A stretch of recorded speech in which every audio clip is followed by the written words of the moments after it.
美国东西海岸航程整整缩短了1.1万公里，直接导致全球贸易格局彻底改变。如今的运河能塞下2艘航母并排走，由此可见其重要的战略价值。兄弟们，今儿咱们聊的这地儿堪称现代版的愚公移山加上了大禹治水。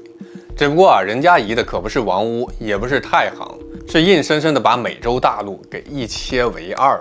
哎，你还别不信，当年法国人带着苏伊士运河的经验来，结果被那蚊子咬得怀疑人生。8年来挖出了2万座坟，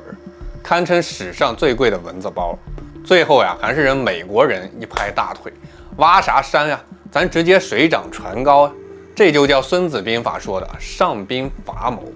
用重力代替蛮力，3级船闸当电梯，愣是把25米高的货轮送上了天河。您瞅这招，像不像老子说的水利万物而不争？那么你猜到了吗？今天带你们看一个人类跟大自然掰手腕的狠角——巴拿马运河。这地方能牛逼到什么程度？一艘货轮的过路费25万美金起步，比你家小区停车费贵了10万8千倍。就这，船东们都抢着掏钱，因为10个小时就能穿越太平洋跟大西洋2大洋的诱惑，这谁顶得住？要知道，巴拿马运河自从1914年通航至今，它已经为全球省下了绕行南美洲的1500万公里的冤枉路，25万刀一次的过路费看似比北京4合院月租还贵，但是比起绕到南美洲得花上28天的时间，那成本可就是毛毛雨了。正可谓地轴崩裂鬼神经，一任寒芒断太清，5月移行填海客，两洋倒卷入云蒙，文雷障雨埋中谷，铁闸红炉炼太金，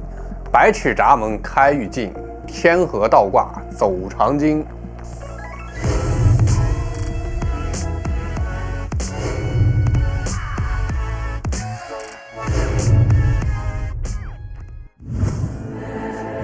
大家好欢迎来到老友记，我是大钊。今天的主角巴拿马运河的构想始于16世纪的西班牙殖民时期。话说1513年，巴尔沃亚穿越巴拿马地峡，发现太平洋以后，西班牙国王查理5世便提出了开凿运河的计划，但因技术限制一直没能实现。到了19世纪末，法国人费迪南德·雷塞布，他也是苏伊士运河的建造者，于1880年启动工程。但是因为热带疾病、黄热病、疟疾、地质复杂和资金问题8年间导致2.2万人死亡，最终直接导致项目流产。直到1903年美国通过了支持巴拿马独立，并与新政府签订了海约翰条约，取得了运河区永久控制权。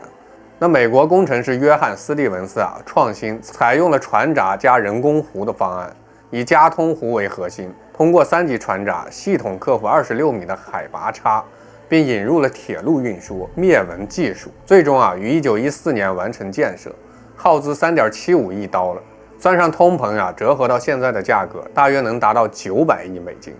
期间牺牲了5600名工人，加上刚刚提到的22000人那可就是牺牲了将近3万人。可见此工程的难度。这巴拿马运河通航以后美国东西海岸航程整整缩短了1.1万公里，直接导致全球贸易格局彻底改变。1977年托里霍斯卡特条约签订，规定运河主权于1999年移交巴拿马。这一进程伴随着巴拿马人民持续抗争，如1964年护旗运动引发的反美浪潮。于1999年12月31号，巴拿马正式收回运河，结束了美国长达85年的控制，开启自主营运的时代。注意看这可不是普通的河道，巴拿马运河全长约65公里，从一边海岸到另一边，而从加勒比海的深水区到太平洋那边的深水区大约82公里，最宽的地方有304米，最窄的地方也有152米，这简直就是自带水电梯的史诗级工程。运河的神奇在于它那精巧的船闸系统，这个系统就像是给船只装了升降梯。这船闸系统硬生生把25层楼高的巨轮抬升到了山顶湖泊，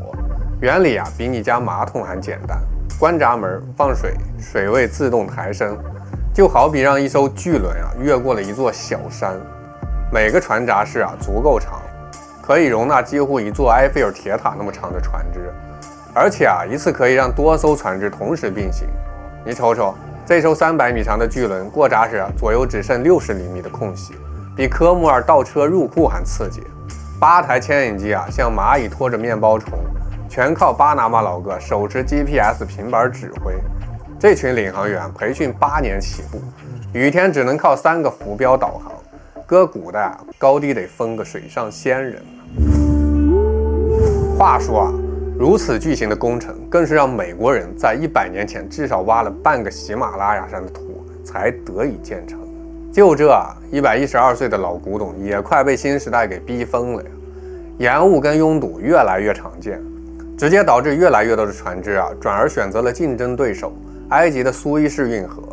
苏伊士不仅更宽更深，能同时通行更多更大的船只。反观巴拿马运河去年的干旱差点让加通湖见底，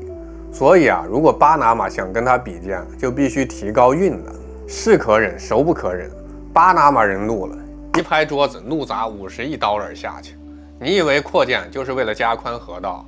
人家直接上1.5吨炸药炸穿地壳。全球最大的挖泥船克里斯汀森号一铲子能举起8辆校车，就这还赶不上货轮变大的速度。现在新船比运河极限尺寸还要大，急得巴拿马连夜搞出第3套船闸，一顿操作猛如火。如今的运河能塞下2艘航母并排走，由此可见其重要的战略价值。除此之外，运河还面临着另一项前所未有的挑战。每到黄昏工作人员都得重新安装一扇大西洋船闸，这扇闸门高达4层楼，重达400吨。为此他们动用了号称泰坦的水上起重机。这台起重机足足有23层楼高，它需要在2个关键位置之间把闸门给结合好，一个是水底的闸门枢纽另一个是水面上那狭窄的铰链装置。每个船闸单元的高度大约相当于6层楼，它的重量呢则相当于3架波音747风气式飞机那么重。在开始作业之前泰坦还得依赖潜水员先去检查好水底的状况。他们会放下电动潜水摄影机，全程监控，确保船闸壁没有任何瑕疵，水底枢纽站也没有岩石或碎石影响安装。等一切确定无误了，潜水员才收工。但为了以防万一他们还会留下摄影机继续监控。完事货轮秒变秋名山车神，在9曲18弯的盖拉德渠道上演水上漂移，毫不留神就变成海底盲盒了。如此巨大的投资自然也不是为了做公益活动的。巴拿马运河不仅仅是一条通道，它还是一个巨大的收费站，平均每艘船过路费大约25万刀了。想想看，每年大约有17000艘船通过，25乘以17000，数数有多少个零呢？1、2、3、4、5、6、7、8、9、10、勾圈 K 加总之这笔收入可是相当的惊人。想象一下，凌晨6点。当第一缕阳光还在和沉睡的闹钟打架，巴拿马运河的顶级领航员们已经在做太极般的预演。他们经过了长达8年的苦修，个个身怀绝技，简直就是海上的武当张三丰。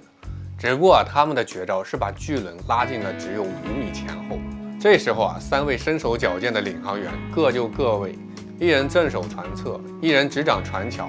还有一位稳坐船首。他们的默契配合简直堪比古时草船借箭的智者，一边怀疑现代科技是否太高大上，一边又乐于挑战极限。但在他们的眼里每次成功将巨轮顺利地拉出船闸，就像是给自家门前安了一座水上高铁，既稳健又让人惊叹。60厘米侧边余地的船闸里，这场景堪比把一头威猛的河马塞进了狭窄的浴缸，真是惊险刺激的，让人肾上腺素飙升。再来看机械与水力的奇幻秀。当米特号终于被拉进船闸，下面的船闸室便传来了一场水神降临般的表演。100个活塞猛地爆发，大量水花四溅，瞬间喷出98米高的水柱，仿佛给这场大戏加上了一个高潮。这一幕让我不禁联想到《山海经》里的神水奇观，既壮观又带着点天公作美的调皮。它轻盈高挑，速度快得像现代版的神仙过海。但控制起来却比在京杭大运河里找路还难，宛如《封神演义》中姜子牙的排兵布阵，每一步都得精确到毫米，否则后果不堪设想。你看，在这现代高科技的加持上，领航员们配备了特制的笔记本电脑、全球卫星定位系统跟海上资料库瞬间把海上导航变成了一场周易式的变数预测。但别忘了呀，尽管科技发达，他们依然得面对大雨迷眼、河道狭窄、岩石凶猛的天宫考验。这不正是考验人类智慧与胆识的水上奇经八脉？现在这老古董每天吞吐6亿吨货物，从你的手机零件到加油站汽油都得跟这儿排队。但别以为它躺赚，人隔壁的苏伊士运河更宽更便宜，加上去年的干旱，差点让加通湖见底。所以说这哪是运河，根本就是人类写给海洋的战书用钢筋水泥写的4个大字：我能续费。同志们，说到这里可以见得，巴拿马运河堪称地球的任督二脉，引得100年来一直让列强争得头破血流。本期点赞破499的话，下一期咱们继续探讨本集续写话题。只要地球还有买卖，这80公里的黄金水道就永远是兵家必争的9省通衢。感谢各位家人们跟大钊一起在老友记燃烧青春的热血，点赞订阅不迷路，下期再见。